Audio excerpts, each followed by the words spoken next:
Student, আজকে আমরা class 7-এর নিজে করি 3.5-এর অঙ্কগুলো করাবো। তোমরা ভালো করে দেখে নাও। এখানে কি বলছে সুমিত 2টি খাতা 14 টাকায় কিনেছে, 7টি খাতা সে কত টাকায় কিনবে হিসাব করি।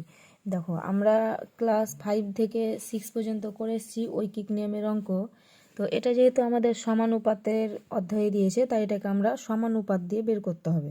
এখানে আমাকে কি দিয়েছে, টাকার পরিমাণটা জানতে চেয়েছে, সে কত টাকায় কিনবে। তো আমি লিখে নিচ্ছি। দেখো, এটা একের অঙ্ক। তো গণিতের ভাষায় সমস্যাটি হলো, এটা প্রথমে লিখে নিতে হবে। গণিতের ভাষায় সমস্যাটি হলো, আমাকে বের করতে দিয়েছে খাতার দাম, তাই তো? তাহলে খাতার দামটা আমাকে যেটা বের করতে দিবে সেটা সবসময় ডান দিকে হয়। খাতার দাম আমাকে টাকায় দিয়েছে, আর হচ্ছে খাতার সংখ্যা,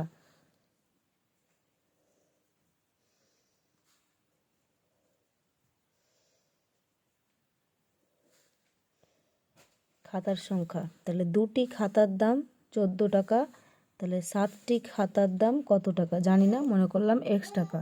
তো এখানে আমরাকে সম্পর্কটা দেখে নিতে হবে যে 2টি খাতার দাম যদি 14 টাকা হয়, তাহলে 7টা খাতার দাম নিশ্চয় বাড়বে। খাতার সংখ্যা যখন কম তখন দামও কম হবে, আর খাতার সংখ্যা যদি বেশি হয় তাহলে দামটাও বেশি হবে।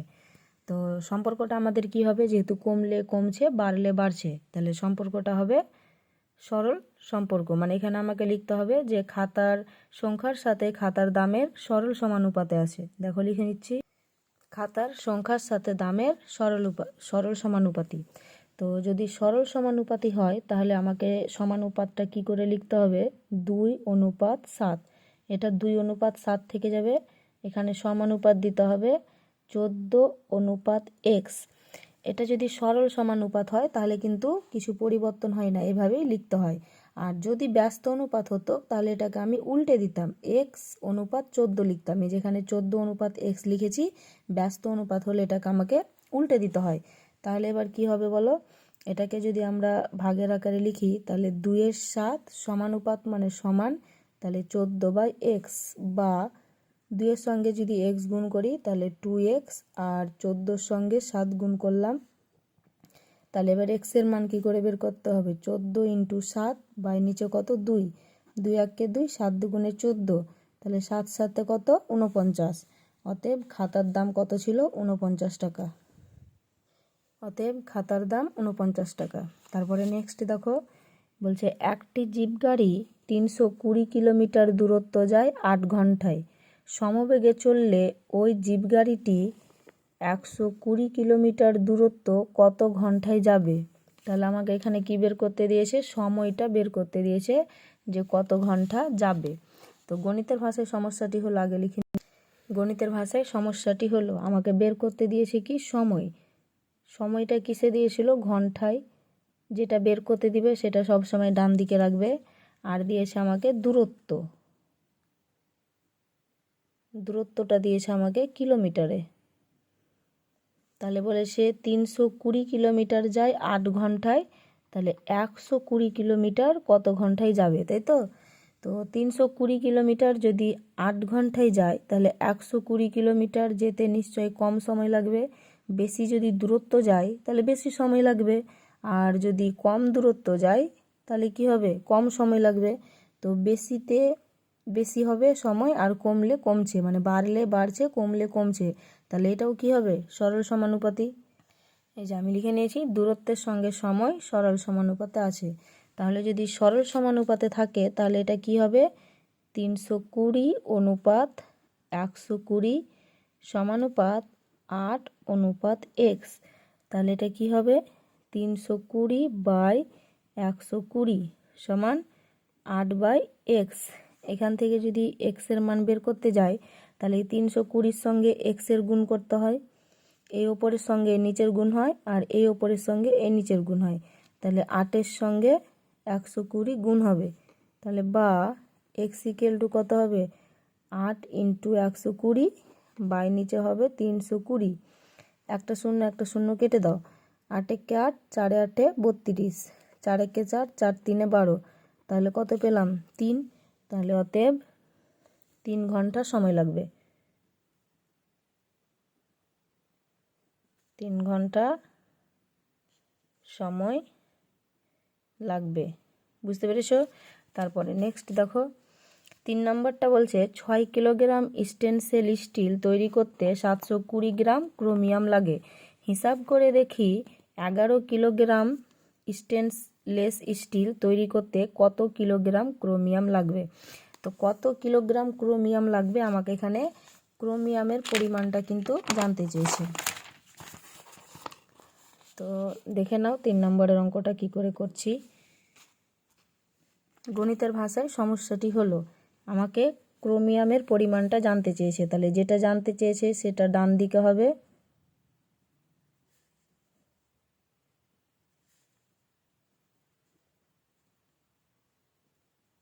ক্রোমিয়ামের পরিমাণটা আমাকে দিয়েছিল গ্রামে, আর এদিকে ছিল স্টেনলেস স্টিল, এটা দিয়েছে কিলোগ্রামে। ঠিক আছে, তাহলে বলেছে কত বলেছিল 6 কিলোগ্রাম স্টেনলেস, এটা কিন্তু স্টেনলেস, 6 কিলোগ্রাম স্টেনলেস স্টিলে 720 কিলোগ্রাম 720 গ্রাম, এটা আমাকে গ্রামে দিয়েছে ক্রোমিয়াম লাগে। তাহলে 11 কিলোগ্রামে কত লাগবে। তো 6 কিলোগ্রামে যদি 720 গ্রাম ক্রোমিয়াম লাগে তাহলে 11 কিলোগ্রামে নিশ্চয়ই বেশি লাগবে। তাহলে কমলে কমছে, বাড়লে বাড়ছে, মানে কম যদি স্টেনলেস স্টিল হয় তাহলে কম ক্রোমিয়াম লাগবে, আর যদি বেশি হয় তাহলে আমাকে কি লাগবে, এখানে বেশি লাগবে। তাহলে এখানে কি করতে হবে দেখো, তাহলে এখানে সম্পর্কটা হচ্ছে আমার সরল সমানুপাতি, স্টেনলেস স্টিলের সঙ্গে ক্রোমিয়ামের সরল সমানুপাতি। তাহলে সরল সমানুপাতি হলে সম্পর্কটা কি হবে বলো, সমানুপাতটা কি হবে 6:11 সমানুপাত 720:x।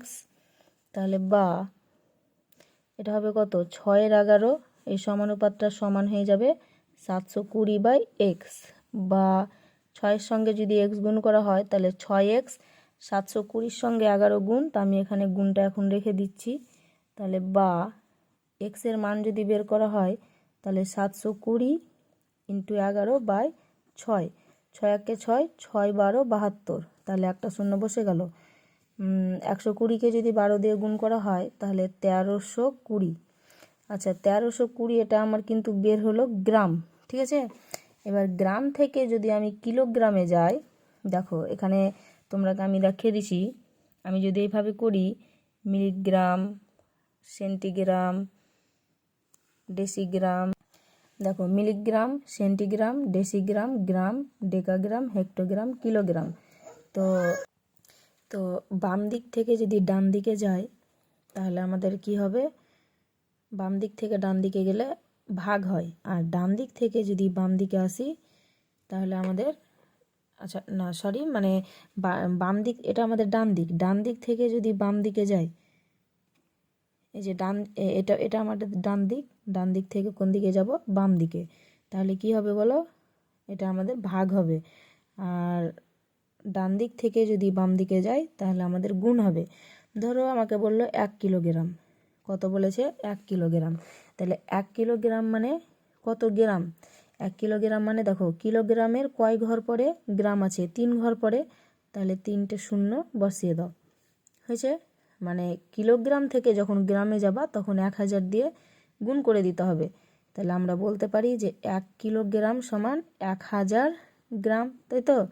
এবার যদি আমাকে বলে যে 1 গ্রাম, কত বললো 1 গ্রাম, তাহলে 1 গ্রাম মানে কত কিলোগ্রাম হবে বলো, 1 গ্রাম মানে দেখো 1-এর পরে এদিকে ক ঘর আসছে 3 ঘর, তাহলে 1000 দিয়ে ভাগ, এটাতে 1000 গুণ করেছিলাম আর এখানে 1000 দিয়ে ভাগ, মানে 1/1000। তাহলে নিচে যদি শূন্য থাকে, 3টে শূন্য আছে, তাহলে ওপরে ডান দিক থেকে 3টে সংখ্যার পরে দশমিক বসবে। তাহলে আমার একটাই সংখ্যা আছে 2, 3, তাহলে এতটার পরে দশমিক, তাহলে 1 গ্রাম মানে এত কিলোগ্রাম। বুঝতে পেরেছো? তাহলে এটা আমাদের গ্রাম আছে, এটাকে যদি আমরা কিলোগ্রাম নিয়ে যাই তাহলে 1000 দিয়ে কি করে দেব, ভাগ। 1000 দিয়ে যদি ভাগ করে দিই তাহলে এত কিলোগ্রাম হয়ে গেল। ঠিক আছে, তাহলে এবার আমাকে এখানে কি করতে হবে, 3টে শূন্য আছে, তাহলে 3টে সংখ্যার পরে দশমিক বসবে, 1 2 3, মানে 1.320 কিলোগ্রাম। যেহেতু আমাকে অ্যান্সারটা এখানে জানতে চেয়েছে যে কত কিলোগ্রাম ক্রোমিয়াম লাগবে, যদি বলতো যে কত গ্রাম লাগবে তাহলে এখানেই রেখে দিতে পারতাম। নেক্সট 4টা দেখো, বলছে 10 লিটার শরবতে 3 লিটার সিরাপ আছে, হিসাব করে দেখি এরকম 5 লিটার শরবত তৈরি করতে কত লিটার সিরাপ লাগবে। ঠিক আছে, গণিতের ভাষায় সমস্যাটি হলো, এখানে আমাকে যেহেতু সিরাপের পরিমাণটা বের করতে দিয়েছে, তো যেটা বের করতে দিবে সেটা বারবার বলছি সেটা কিন্তু ডান দিকে দিবে, সিরাপের পরিমাপ। সিরাপের পরিমাপটা আমাদের লিটারে দিয়েছিল, তাই লিটার লিখে নিলাম। আর এখানে হচ্ছে আমাদের শরবতের পরিমাণ, শরবতের পরিমাপ, এটাও কিন্তু লিটারে দিয়েছে। তো প্রথমে বলেছিল যে 10 লিটার শরবতে 3 লিটার সিরাপ আছে, তাহলে 5 লিটারে কত লিটার থাকবে, তো মনে করে নিই x লিটার থাকবে। তো দেখো 10 লিটার শরবতে যদি 3 লিটার সিরাপ থাকে, তাহলে 5 লিটার শরবতে নিশ্চয় সিরাপের পরিমাণটা কম থাকবে। তাহলে বেশি শরবত বেশি সিরাপ, কম শরবত কম সিরাপ, বাড়লে বাড়ছে কমলে কমছে, তাহলে সম্পর্কটা সরল সমানুপাতি। শরবতের পরিমাপের সঙ্গে সিরাপের পরিমাপের সরল সমানুপাতি। তো সমানুপাতটা কি হবে, সমানুপাতটা হবে কত, 10:5 সমানুপাত 3:x।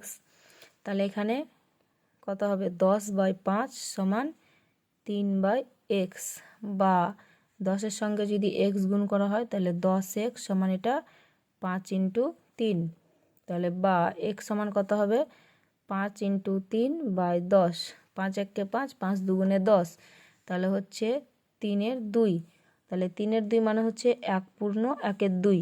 তাহলে আমাকে উত্তরটা কি জানতে চেয়েছিল, যে 5 লিটার শরবত তৈরি করতে কত লিটার সিরাপ লাগবে।